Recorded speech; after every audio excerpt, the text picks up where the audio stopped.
Hello प्यारे बच्चों, let's read the question. The question says two radioactive substances A and B have same decay constant, है ना? Sorry, same decay constant नहीं है. 5 lambda and lambda respectively at t equals to 0. They have same number of nuclei. मतलब time t equal to 0 पर दोनों का number of nuclei same था. The ratio of number of nuclei of A to those of B will be 1 by e power square 2 after a time interval. मतलब पूछा क्या गया है कि दो अगर सैंपल्स हैं, सैंपल ए और सैंपल बी, और सैंपल ए का जो डीके कांस्टेंट है वो 5 लैम्डा है, सैंपल बी का जो डीके कांस्टेंट है वो लैम्डा है, और टाइम टी इक्वल्स टू 0 पर अगर टाइम की वैल्यू 0 कर दी जाए, they have same number of nuclei है. मतलब स्टार्टिंग में जब वो डीके हुए नहीं थे, स्टार्ट हो रहे थे डीके होने के लिए, तो नंबर ऑफ न्यूक्लियाई दोनों के पास सेम था.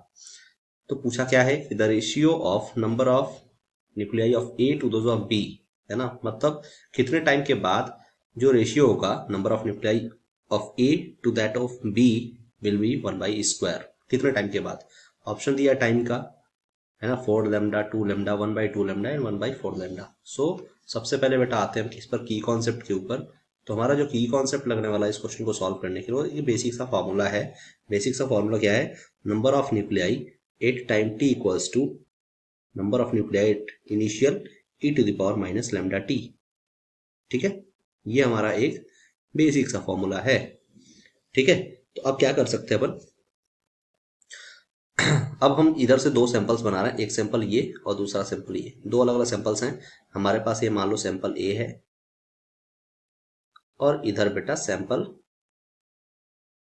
बी है. तो दो हमने सैंपल्स ले रखे हैं, और उन दोनों सैंपल्स को लेने के बाद हम इक्वेशन यूज करेंगे जो हमने ऊपर इक्वेशन सेट किया है. तो हम यूज करते क्या है यहाँ पर? n1 यानी Na, है ना?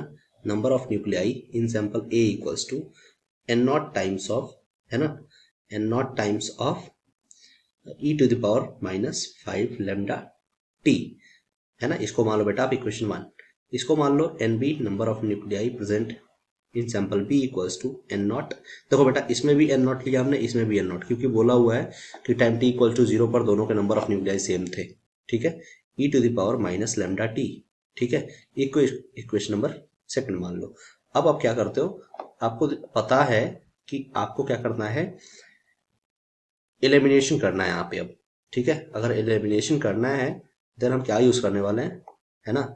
ऑन डिवाइडिंग,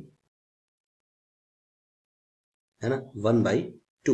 1/2 जब कर देंगे तो Na अपॉन Nb की जो वैल्यू है वो हो जाएगी n naught times of e to the power minus 5 lambda T upon n naught times of e to the power minus lambda T. ठीक है, ये हो गया कैंसिल. Na अपॉन Nb की जो वैल्यू आएगी वो कितनी आ रही है?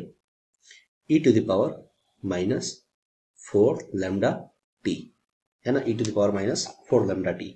अब बेटा बोला हुआ है कि Na अपॉन Nb की वैल्यू जो है ना, वो बोला हुआ है कितनी करनी है आपको? 1/e स्क्वायर करनी है. तो हम क्या कर देंगे? इन दोनों को इक्वल कर देंगे, है ना? हम जो हाईलाइट कर रहे हैं ये वाले को और ये वाले को, हम इन दोनों क्या कर देंगे बेटा? इक्वल कर देंगे. जैसे ही इक्वल करते हैं देन हमारे पास क्या रिजल्ट आता है, लेट्स सी, है ना, कि हम 1 क्या कर दिए? ई स्क्वायर इक्वल्स टू क्या हो गया? e to the power minus 4 lambda T. ठीक है, e to the power minus 2 equals to e to the power minus 4 lambda T कर दिया हमने. तो यहां से जो वैल्यू आएगी वो -2 इक्वल टू -4 लैम्डा टी आएगा. जहां से हम कह सकते हैं ये बात प्रॉपरली दैट की जो वैल्यू आएगी ये इधर 2 हो जाएगा, तो 1 equals to 2 lambda into T. तो टाइम की वैल्यू आएगी 1/2 lambda.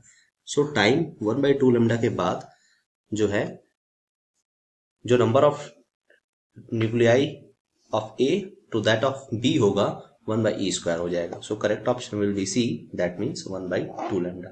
I hope you understood it well. All the best बच्चा.